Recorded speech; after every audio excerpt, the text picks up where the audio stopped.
Halo guys, assalamualaikum warahmatullahi wabarakatuh. Kembali lagi bersama saya Andi Rafli Suradi di Bumi Lasura. Saat itu ada seorang raja yang bertindak tidak senonoh, membakar rumah penduduk dan membunuh. Dibenci oleh rakyat sehingga ia pun harus meregang nyawa di tangga istananya sendiri. Raja tersebut merupakan Raja Bone ke-8. Bagaimana kisahnya dan langsung saja kita bahas di Bumi Lasura. Kerajaan Bone yang merupakan salah satu kerajaan besar di Sulawesi Selatan.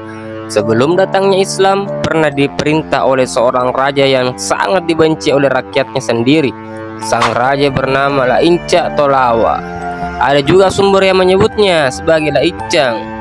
Adalah Raja Bone ke-8 yang memerintah pada tahun 1585 hingga 1596, menggantikan saudaranya sendiri Latandirawa Bongkangi Matinre Regucina. Raja Bone ke-7 yang memerintah pada tahun 1560 hingga 1585 yang telah mangkat. Lainca Tolawa ini memerintah dengan tangan besi, penuh dengan kesewenang-wenangan. Dia bisa mengambil perempuan yang disukainya tanpa peduli status perempuan tersebut. Dia juga memerintahkan pembunuhan terhadap banyak pembesar kerajaan Bone, misalnya Arung Pacing, Arung Awampone, Maden Rengpalaka. Bahkan banyak pula yang dibunuhnya lewat tangannya sendiri. Pemerintahannya kacau balau. Dalam Lontar Akrungan Ribone dijelaskan peristiwa Arung Pone Lainca melakukan tindakan memalukan, yaitu mengganggu istri orang. Karena didapati oleh suaminya, ia lantas mengancam orang tersebut akan dibunuh, sehingga orang tersebut melarikan diri.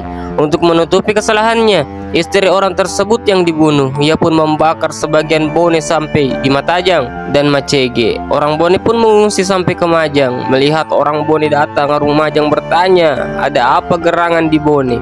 Dengan ketakutan orang Bone berkata, "Kami tidak bisa mengatakan apa-apa, Puang. Silahkan Puang melihat sendiri bagaimana Bone sekarang." Arung Majang keluar dan menyaksikan api melahap rumah-rumah penduduk. Arung Majang pun menyuruh orang agar ke Pelaka memanggil Ida Malaka. Sesampainya di rumah Arung Majang, ia pun disuruh ke Bone menghadapi Lainca. Ida Malaka menyuruh seorang untuk pergi menemui Arung Pone dan menyampaikan agar tindakannya dihentikan. Akan tetapi setelah suruhan itu tiba, langsung dibunuh oleh Lainca. Bahkan Lainca lalu membakar semua rumah di Lalebata, maka habislah rumah di Bone. Mendengar itu, Arung Majang pergi ke Bone disusul oleh Ida Malaka untuk menghadapi Lainca, cucunya sendiri. Mari kita menghadapi Lainca. Ia bukan lagi Arung Pone karena melakukan pengrusakan. Di Bone didapatinya Lainca sendirian di depan rumahnya. Setelah melihat orang banyak yang datang, Lainca lalu menyerbu dan menyerang membabi buta. Banyak orang yang dibunuhnya pada saat itu dan kurang yang mampu bertahan. Akhirnya Lainca kehabisan tenaga. Karena merasa sangat payah, ia pun melangkah menuju tangga rumahnya. Ia bersandar dengan nafas yang terputus-putus. Melihat cucunya sekarat, Arung Majang berlari mendekati dan memangku kepalanya.